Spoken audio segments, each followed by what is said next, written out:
Mga idol, isang mapuan ng araw po. Dito po tayo ngayon sa bahay ni Brother Dong. Kakarating ko lang po. Kasi patanggap po tayo ng message ni Brother Dong na kailangan ko raw pumunta sa kanila kasi dalawa lang daw sila doon ni Bro Max at kailangan daw nila yung tulong ko. Kasi si Julius nakuha na doon ng mga tao Maui at binugbog daw. Dinala doon sa dating bahay po ni Brother Dong. Kaya dali po ako pumunta dito at sabi naman po ni Brado Dong na andito lang daw yung mga gamit ko sa bahay na kukunin ko lang daw at yung cellphone at saka kaya pumunta lang po ako dito kahit walang tao, kinuha ko na yung cellphone at saka dadalhin bumihis at para makapunta doon sa kanila kasi sobrang kawawa na ni Brother Julius. At yun pala, unang-una sa lahat po, no, maraming salamat po kay Tita Linor. Maraming salamat po dito, Tita, sa cellphone na binigay mo sa akin. Malaking tulong po to sa akin para sa pamilya ko. At sana gabayan po kayo ng ating Panginoon sa lahat ng gawain. Maraming salamat po, idol. At yun po, nakabihis na po ko. Ready na po ako papunta doon kanila Bradodo. At medyo malalayo pa yung lalakarin natin. Kaya, sabi ko naman kay Bradodo, antayin nyo lang po ako dyan, parating na po ako. Kaya yun, umuwi na ako. Papunta na po ako doon mga idol. Mag-ingat lang po tayo mga idol kasi medyo malalayo pa yung lakarin natin kasi hindi natin alam yung mga daanan natin, kung ano yung madaanan natin sa daan, kalaban, basta may mga kalaban na kaambang sa atin. Kaya mag-ingat lang po tayo at magdasal po tayo mga idol para po sa kaligtasan ni Julius. At sana naman successful na yung lakad namin tatlo, kung makikita man kami, makuha namin si Julius. Sana walang mangyari sa aming apat. At lalong-lalo na kay Julius mga idol, no? Kasi andun na si Julius sa kamay ng mga kalaban natin. Kaya ang gagawin namin, hanapan namin ng paraan paano kukunin si Julius. Kasi kawawa na si Julius, binubog ng gusto ng mga tao Maui. Sabi nga ni Brado daw sa akin, parang hindi na daw namin maabutan. Sana wag naman ganoon kasi kawawa naman si Julius. At ito mga idol, no? Channel ko na po to, kakasimula ko lang po ngayong yung araw. G Adventure po mga idol. At sana po suportahan niyo po. Yan po mga idol, abangan nilang pong karugtong ng ating video, no? Ayun po mga idol, no? Nandito po tayo sa location na Bradodong. Sabi kararating ko lang po idol, medyo hapon na po. Tayo padalos-dalos na natin muna tayo. At alam na nila Bradodong na papunta ako, kaya ang sabi niya ano daw, susunduin na daw ako, pero hindi ko alam kung saan banda. Mga idol, medyo masuka na dito mga idol. Dito po tayo sa gilid ng ano, tapa, ayan, ayan po idol. Masin nga tayo, hindi tayong padalos-dalos, hindi natin alam may mga kalaban din sa paligid, nagtatago lang sa damuhan. Kasi ginawa naman idol, sobrang suka na idol.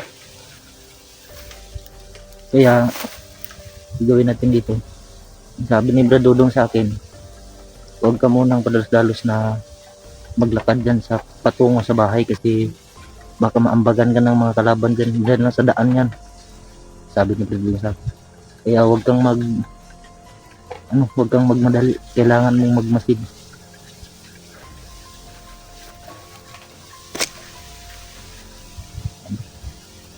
Parang uulan naman ang idol. Masama yung ano ng panahon. Sana makita ko na si ano, Nakita ko na sila Bradudong.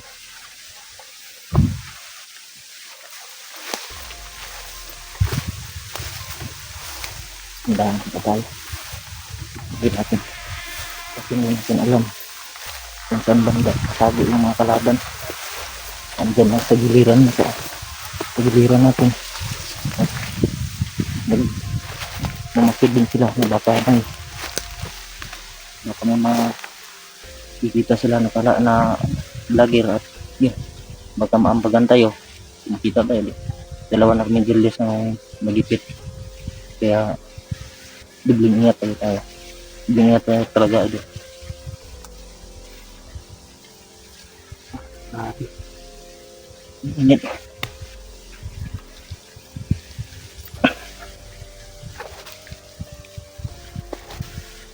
Ang sabi ni Bradudong sa akin na ano raw, pagdating ko raw dito magmasid lang muna ako kasi medyo malayo pa sila mga idol. Doon pa sila banda idol. Doon po banda. Doon. Kaya yun ang utos ni Bradudong sa akin na huwag daw ako padalos-dalos. Kasi marami doon kalaban na nakapaligid dito. Nakabantay sa daanan. Kasi alam nila daw na re-rescuehin namin si Julius. Kaya yun. Dito tayo. Mabutan natin si Julius na ligtas idol. Pinsan po kayo idol. Galing talaga ako sa sa nilalagnat. Medyo okay naman yung katawan ko. Kayang-kaya naman po tayo idol.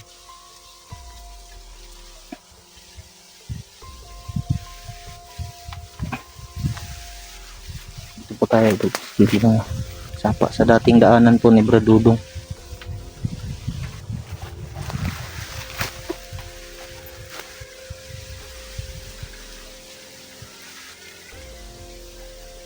Sabi talaga ng mga tao, bakit hindi nila kami titigilan?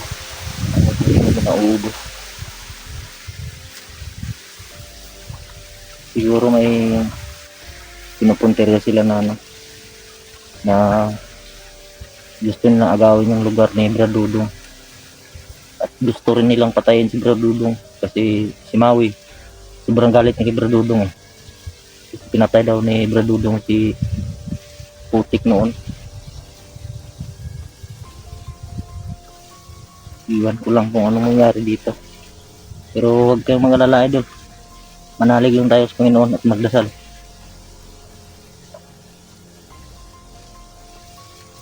At sa hindi po nakaalam ulitin ko, channel ko lang po to idol. Ano pa lang, itong araw lang po tong primerong video ko lang po to. Primerong footage, akin na to po, footage ko na to. At pasalamat din ako kay Tita Leonor. Salamat tita, maraming salamat po. Salot po ako sa iyo.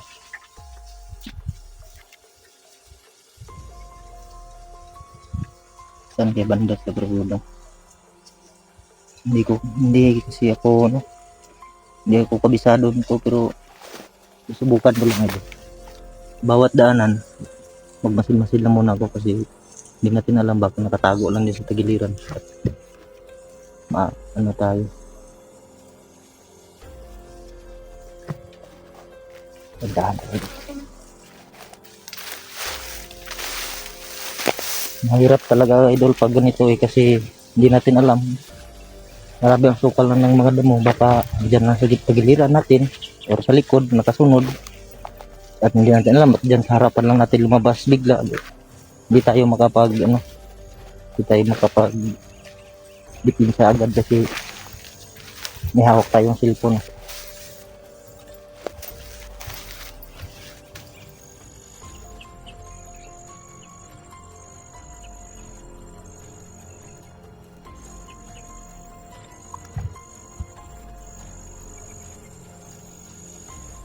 Sana okay lang sila Bradudong idol. Sana hindi sila nakita ng mga kalaban. At si pala Julius na okay lang si Julius, walang mangyari masama sa kanya kasi kawawa naman yung brother natin.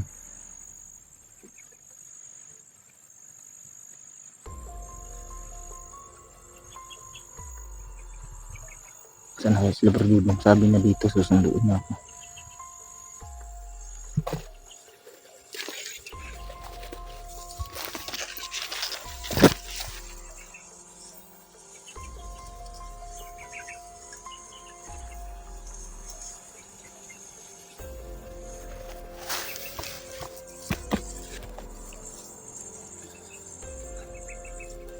Tingnan muna tayo saglit mga idol.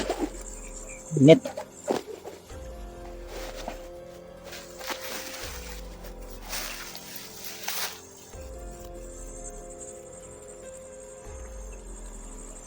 Hindi tayo pwedeng lusob bigla kasi baka maano tayo, malagay sa peligro yung buhay natin. Kaya mag-ingat tayo kasi miss yun nung pinunta ko dito na tukunin namin si Julius. Tatlo kami nila, Bro Max at ni Bro Dudo.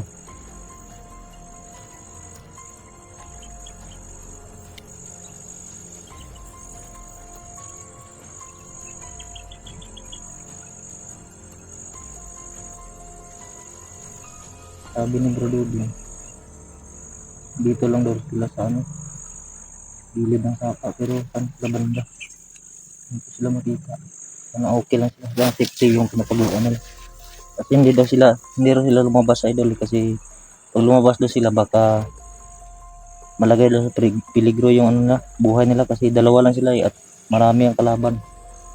Kaya sabi niya, kontakin mo ko pag andyan papunta ka na kasi papunta ka na dito sa amin, susunduin ka namin ni Bro Max at mag-ingat ka sa daan, sabi niya. Sabi ko nga sa kanya, oo bro, pagdasal niya lang bro na walang mangyari sa akin bro. Kasi alam naman natin na sabi niya sa akin na marami ang kalaban.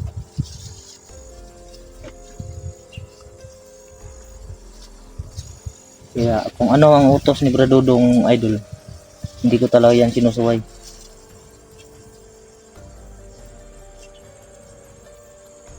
Kasi mahirap na pag nahuli pa ako ng mga kalaban. Paano na lang sila, dalawa na lang sila ni Bro Max.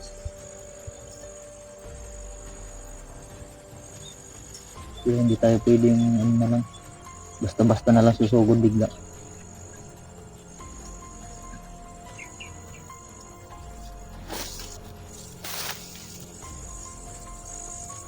At kunting pabor lang po mga idol, no? Like, share, and subscribe po sa channel ko. G Adventure po mga idol.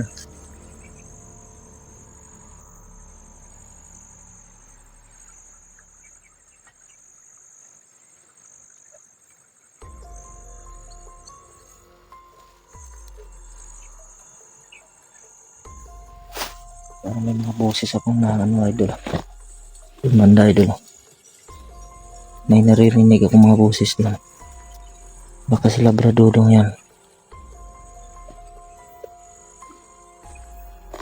Pero wag muna, magsisigurado tayo.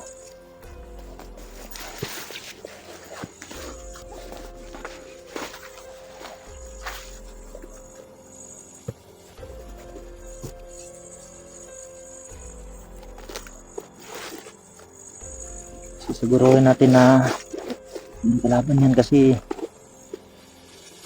mahirap na pagkalaban,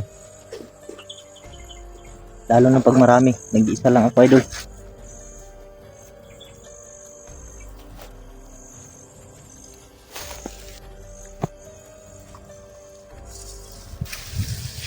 Dandahan pa tayo.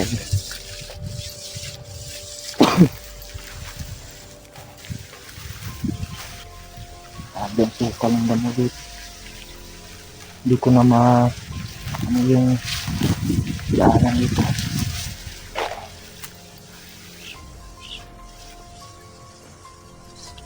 Sama yung ano sa panahon na idol, baka uulan to. Sana naman di tayo mabutan ng ulan dito. Sana naman makita ko na rin sila Bro Dudong at Dumax. Kinakabahan ako idol eh. Masama yung kutob ko. Pero laban lang tayo at magdasal.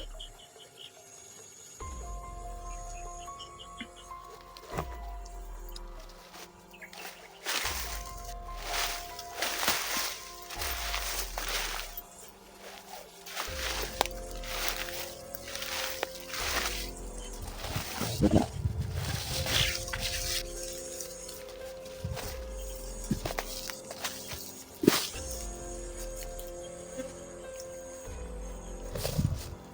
Ay, panday doon.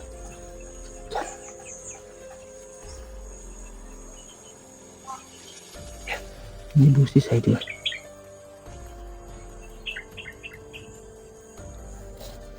Tingnan daw.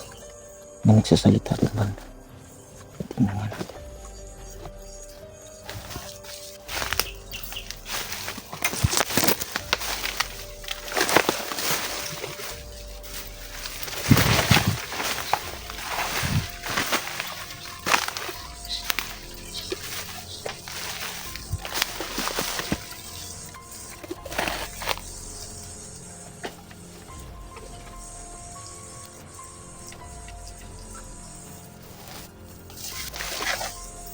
Mas dito tayo. Kasi papamano. Malitikan tayo ng kalaban dito. Ang sabi ni Bro Dodong. Bro Dodong. Huwag daw ako kupiyansa kasi sa mga daanan. May natauhan daw na Maui.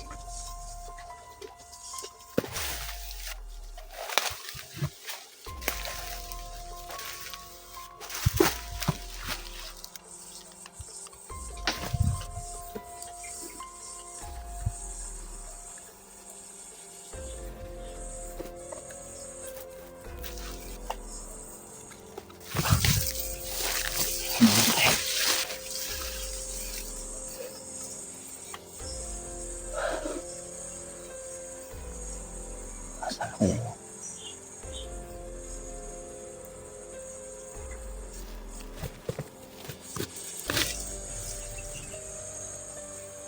Masama yung pakiramdam ko. Parang malakas yung aura dito idol.